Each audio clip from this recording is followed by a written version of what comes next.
really excited. I think you guys are going to find this really interesting today. I met Logan and some other folks with an organization called Protect Tennessee that were working on issues about projects to improve Tennessee's resilience to natural disasters and weather events.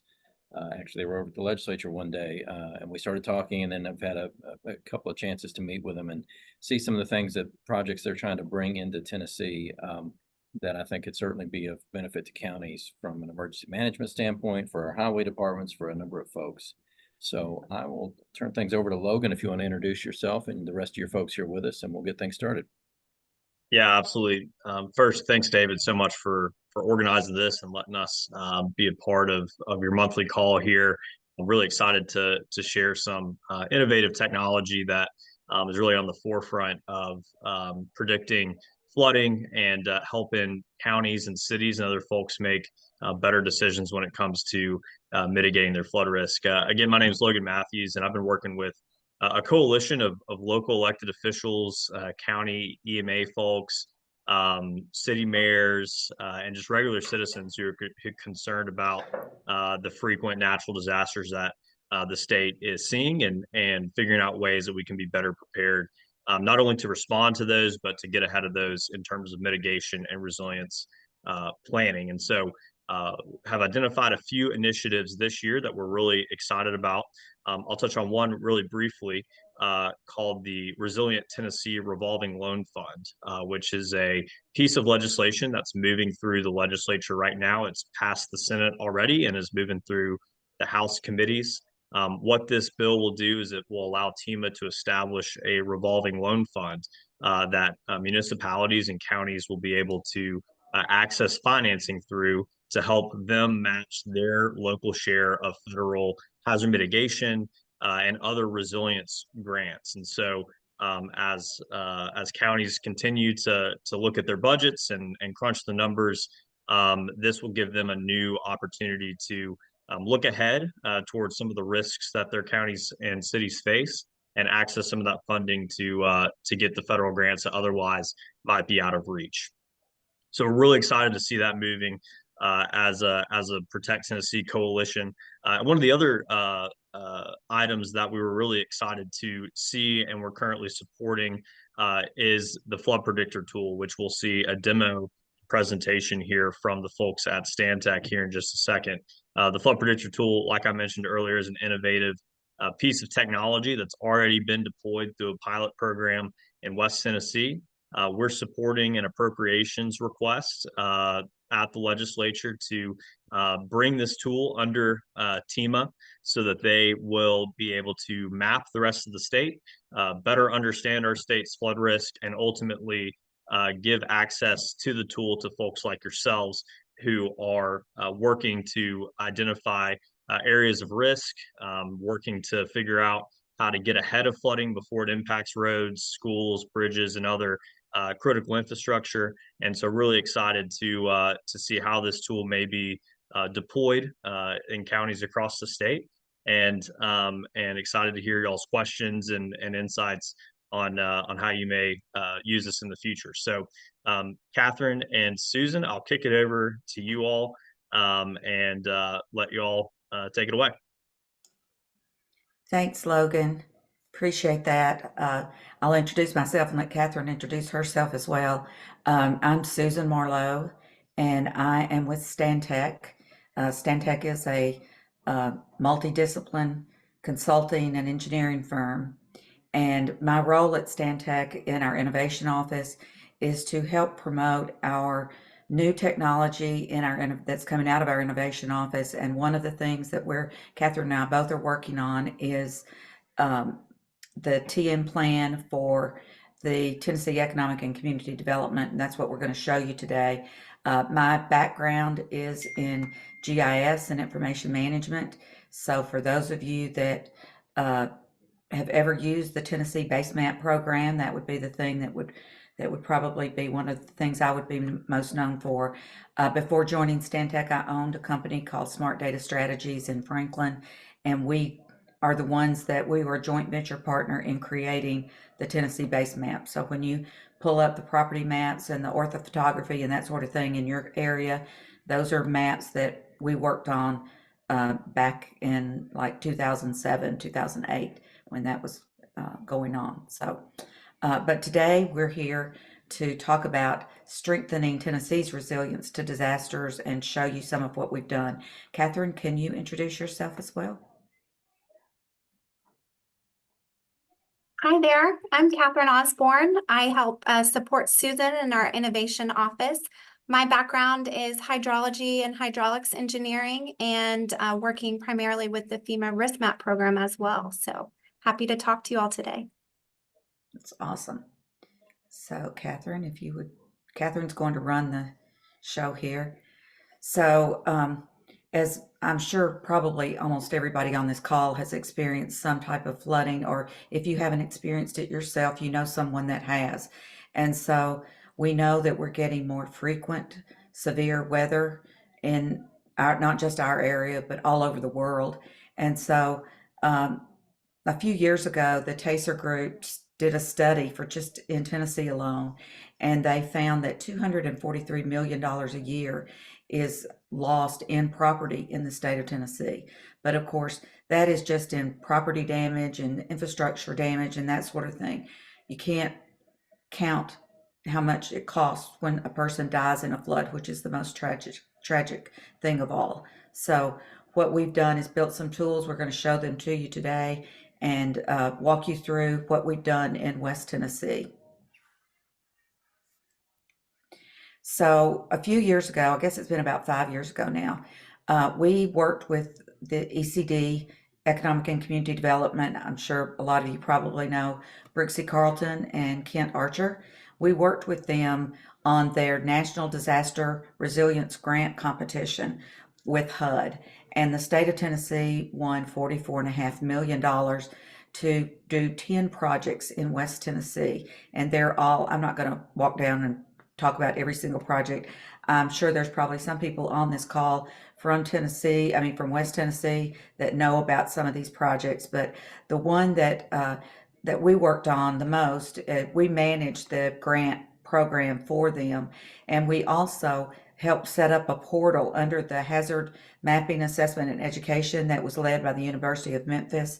We set up a portal called TN Plan that would house resilience information for these 10 projects, as well as the TN, it's called TN Plan, the portal TN Plan, in which we have integrated our flood predictor product into that portal. So many of you probably are aware of the existing flood risk resources that you have available to you, the FEMA flood mapping, and certainly the National Weather Service and USGS and those kinds of things, and even the real-time sensors on some of the river gauges and stream gauges and that sort of thing.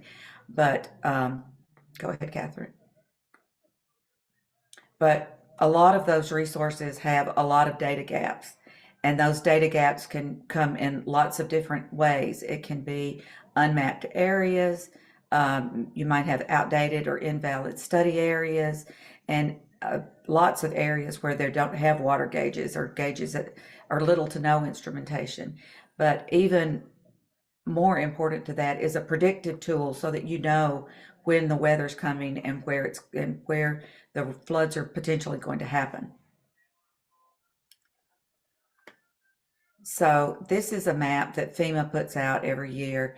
And if you'll notice, the unmapped areas are in that magenta and that bright pink and purple. And so if you look at that, there's 1.3 million miles of unmapped areas in the United States. But when you look at Tennessee specifically, we have an extreme amount of areas that are either unmapped or they have very old and outdated studies. And some of the more recent studies are in the more metropolitan areas like Nashville and others that have had the funding to do some of these studies and to go forward with some of these things. But the areas that are at most risk are more rural and less populated areas that don't have access necessarily to that kind of funding. And so that's where the HUD grant came in and where we actually did the portal with Flood Predictor. So I'm going to turn it over to Catherine at this point and let her walk through the demo and talk to you a little bit about what Flood Predictor is and how we're using it in Tennessee right now. Thanks so much, Susan. So Flood Predictor, it is trained on 30,000 hours of engineering analysis, and it uses machine learning that's trained on our traditional models to be able to produce predictions at an extremely rapid rate. So your traditional methods might take anywhere from 9 to 12 months for a standard size study, whereas Flood Predictor is able to make predictions in about an hour or less. It can be applied to all stages of an event, before, during, and after. So before, through planning efforts and readiness practices, and we can run recurrence intervals for those planning efforts. During, what we do is change the input to forecast data and run that model live so that you get results of what's about to occur. And then after an event, we can run an event immediately after it happens. We can run historical events, and then we can run future rainfall scenarios as well. And I'm sure all of you are familiar with the event in Waverly, Tennessee. And that event, of course, led to 20 deaths and lots of extensive infrastructure.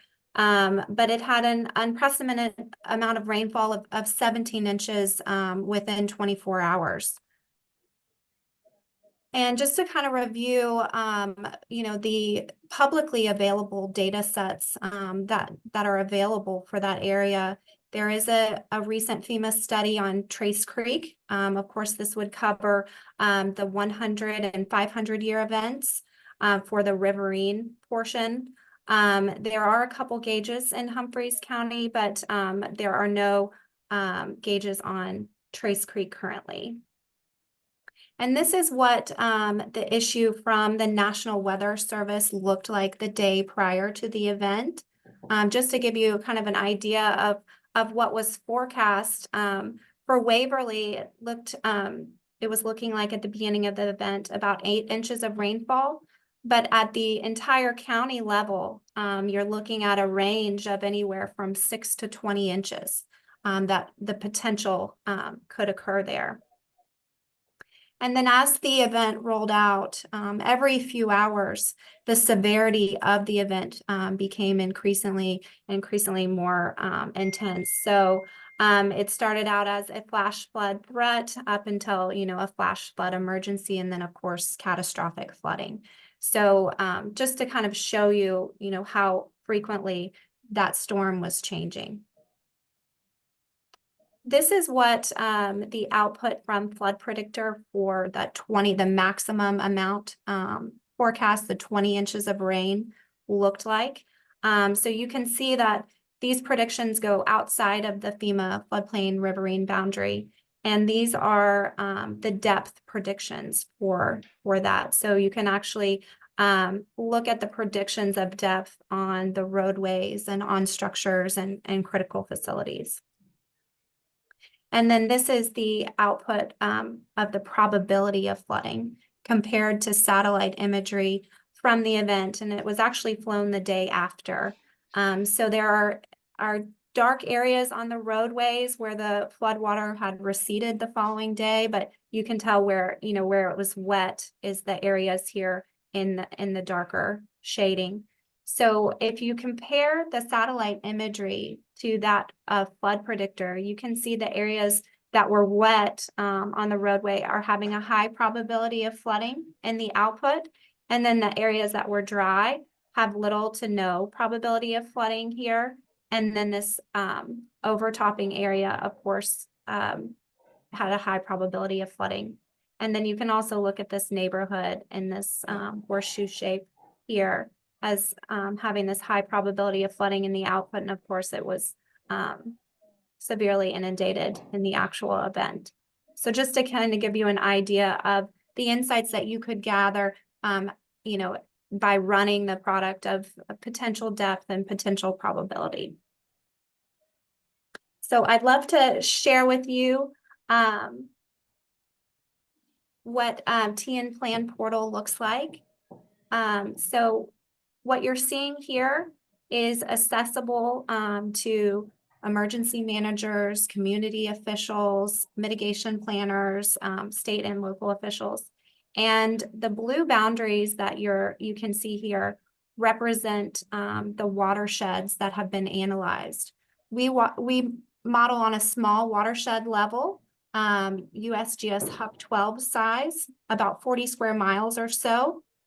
And that's very important because we're analyzing the entire watershed. So we're getting a very holistic view of potential effects. And there are tabs up here, recurrence intervals. If you think of before an event, users can select a watershed of interest and then zoom into that watershed and look at potential flash flooding recurrence intervals anywhere from a 2-year to a 500-year event, and look at the probability, the prediction, or the floodplain extent, as well as the depth of flooding. And what we have listed here are inches associated with the recurrence intervals. These are runoff, inches of runoff that would occur in that particular event. So what you can do is actually drill down, and you can turn on satellite imagery and pan around to areas of interest and look at potential depth of flooding on roadways, on emergency routes, critical facilities, and schools, hospitals, as well as entire neighborhoods. Although we analyze on an entire watershed level, it is specific enough to look at single structures. So you can look at this more of a regional view as well. You can turn on the NOAA weather alerts. You can turn on the FEMA floodplain layer. And we did get a note from FEMA that their national flood hazard layer is being really slow. So it might draw slow, but just wanted to share with you kind of what that looks like in comparison to flash flooding. So the FEMA analysis is, of course, for the 1% and 0.2%, 100 and 500 year riverine analysis. But when we run flood predictor flash flood analysis, we analyze the entire watershed to the most upstream extents. So there's now floodplain information available of depth and probability as well, beyond the limits of the FEMA floodplain study. So you can see all these areas here that were previously had no information that community officials can now use. So these were areas where they had potential for flash flooding that they can look at now and see what might the depth be in these areas and what might the probability be. And then you can toggle over to the weather forecast. In the event of significant rainfall, anything an inch or greater in a 24-hour period, you can actually hit generate a weather prediction and get the results for this particular watershed of those rainfall amounts. And then what's also important is this tab of resiliency planning, and it can be used during an event, before and after as well. But in the Waverly event, the forecast was constantly getting updated and changing. So here you actually have the ability to type in a what if value of either rainfall or runoff in inches. So, if your weather forecast, like the example, I showed you was anywhere from 6 to 20 inches, you could run perhaps the 6-inch as well as the 20-inch events for these watersheds, and then compare potential impacts. So a lot of features there, but I would love to ask anyone on the phone if there's any areas that you'd like for me to look at or zoom into, if you'd like me to share some results on while we're on the phone together.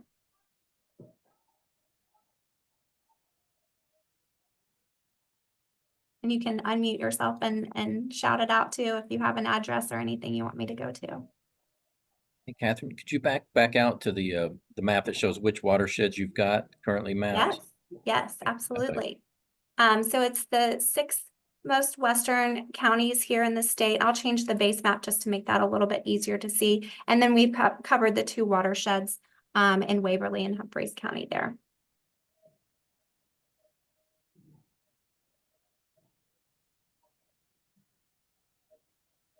Unfortunately, Flood Predictor was not available at the time of the flood in Waverly, but we ran it. It was in testing mode, and so that's why we have the data where we can compare. We ran it right after the event just to see how closely it compared to that event.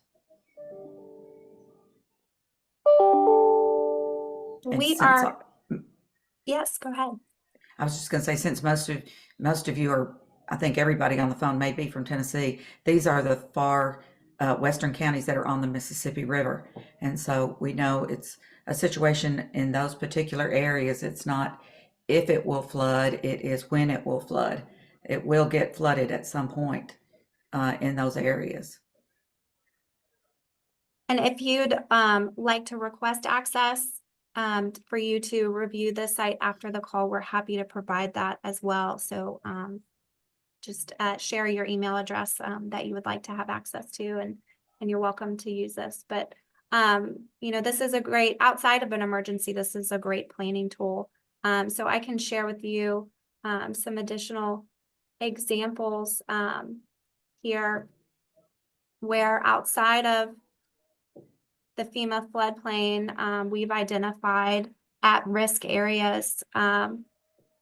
This right here is an elementary school that's at risk for flooding, and you can see the upstream limit of the riverine analysis for the FEMA floodplain ends here. So there are still significant risk areas that are being identified. This is a hospital area that is showing potential for flooding in the 1% annual chance or the 100-year.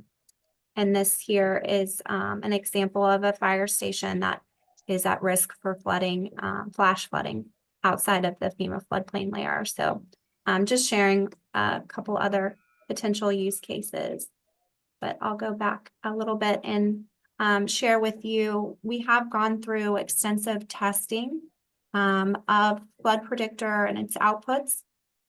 We've compared these 2 traditional methods, primarily the FEMA floodplain results. So those areas where they overlap, we've measured the correlation. And essentially we're saying that in the time it takes to do a traditional study, which could be a year or greater, we can replicate that within 87 to 98% within less than an hour. So. And then the benefits, of course, are the speed in which the predictions are made, getting reliable results in the hands of decision makers. And then we do consider ourselves best in class. Those correlation measurements we haven't seen anywhere. So we really think this is based on the science and engineering that has gone into the creation of Flood Predictor. The validity in which we train and test on the latest and greatest FEMA floodplain data sets. And then that we can do this anywhere. So we don't have to have gauge data to be able to make these predictions. We don't have to have an existing floodplain. We can do this anywhere. So, a lot of unrealized risk can be mapped. And then the versatility in which the user has to be able to run scenarios. And we mentioned, this is obviously very applicable to emergency management and disaster response, but also in mitigation and resiliency planning and planning for those extreme rainfall events that may fall outside of your, traditional 1% or 0.2%, 100 or 500-year events. And then because we're able to do this fast, it is very cost effective. But I'd like to turn it back over to Logan for an update. But if there's any questions, please let me know. Yeah, and just saw a really relevant question in the chat. And Catherine, thanks for walking through that pretty comprehensively there. Really, really cool tool and really great to see those applications too on identifying areas that are not inside the current FEMA flood map that could be at risk, and folks may or may not know that, especially somewhere like a fire station that's going to need to respond in these types of emergencies. I saw that Heidi asked when will more areas be added, and that's something that we're really prioritizing and working towards right now. And so I mentioned earlier that we are supporting an appropriations request to give this tool to TEMA to have them oversee the mapping of the rest of the state. It's a $3.5 million request, which in a normal year is not that much money, but I'm sure, as you all have heard, it's kind of a tight budget year. But TEMA really wants this tool, and I know it's going to be beneficial to our coalition members and our local elected officials across the state. So if there's an opportunity for you all to reach out to your state representatives and tell them how valuable this tool would be for you and your teams at the county level, please do that. And happy to help facilitate that in any way possible. My contact info is on the screen there, and I'm sure David as well can help facilitate that. So happy to turn it over to everyone for any questions that folks might have. And David, don't know if you want to facilitate that.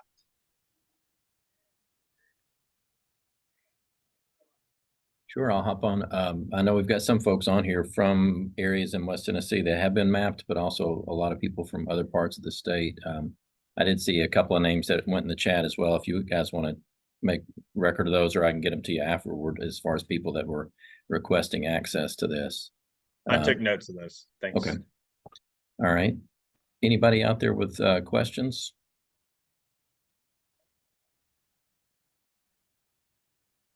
Don't be afraid to ask. It's fine. If we don't know the answer, we'll say we don't know. We don't have all the answers. We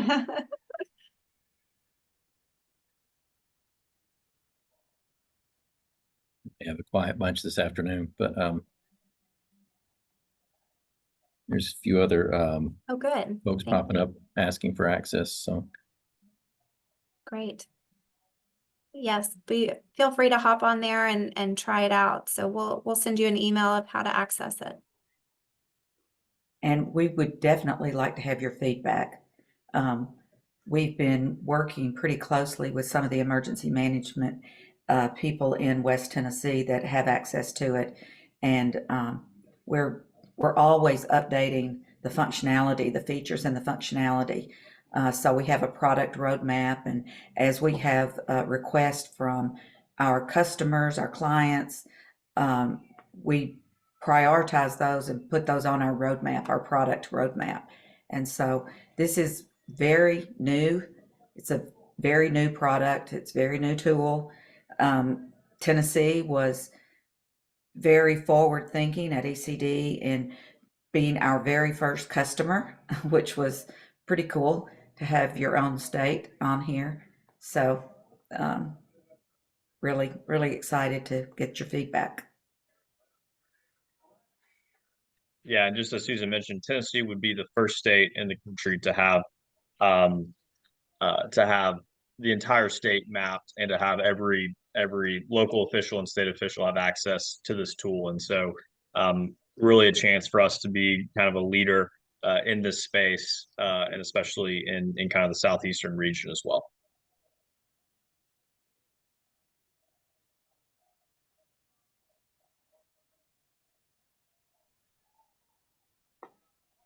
Logan, did you want to talk any as well about some of the weather station issue that I know you guys have worked on? Yeah, absolutely. So one of the other priorities that TEMA was looking at this year is something called the Mesonet, which is a statewide network of weather stations that would help fill in some of the gaps around weather data that we currently have across the state. I know there's a few counties out there that don't have radar coverage and are kind of in the dark when it comes to severe weather events and getting notifications and alert out to their populations and communities. And so TEMA had also requested funding for a statewide Mesonet. We're one of 15 states that doesn't have it. So 35 states do, and a bunch of our border states have it as well. It has multiple applications, not just in the severe weather angle, but also with agriculture and other uses about how to optimize weather and what's happening on the ground. And so these weather stations would be deployed in every 95 counties and would set a standard for weather and climate data collection across the state. And one of the features of the Mesonet would help to feed into other tools like Flood Predictor and enhance the data that's available to our local officials as they're making decisions about resilience planning and how to respond during severe weather events. Unfortunately, the proposed budget did not include funding for Mesonet either. And currently, the bill that would carry Mesonet does not look like it's going to move forward this year. And so it is still a priority that TEMA would like to have. And so hopefully in the future, we can look to implement that as well across the state. Hey, Logan, would it be appropriate to draft just a letter that we could send to the people that are on the call, that they could basically add their own personal touch to it and something like that, and send to their legislators? Would that be? Yeah, sure. Sure. Happy to work with David offline on that and make sure that folks are able to easily do that. So that's a great idea. Well, I'll talk to David about that and see if we can't do something along those lines. Sounds great. Awesome. Well, David, thanks again so much for inviting Protect Tennessee and the Stantec folks to do this demo. I hope it was helpful and informative, and look forward to continuing to work together over the coming year. Yeah, and let's throw one last plug out there. If they want to learn more about Protect Tennessee or to get involved, and y'all got a website, right, that they can? Yes, it is protecttn.com. And you can join the coalition there, which is basically just joining our email list. We'll keep you up to date on the latest with resilience legislation and policy activity, and ways that you can get involved and share some resources as well throughout the year that should be helpful in enhancing preparedness and resilience in the communities across the state.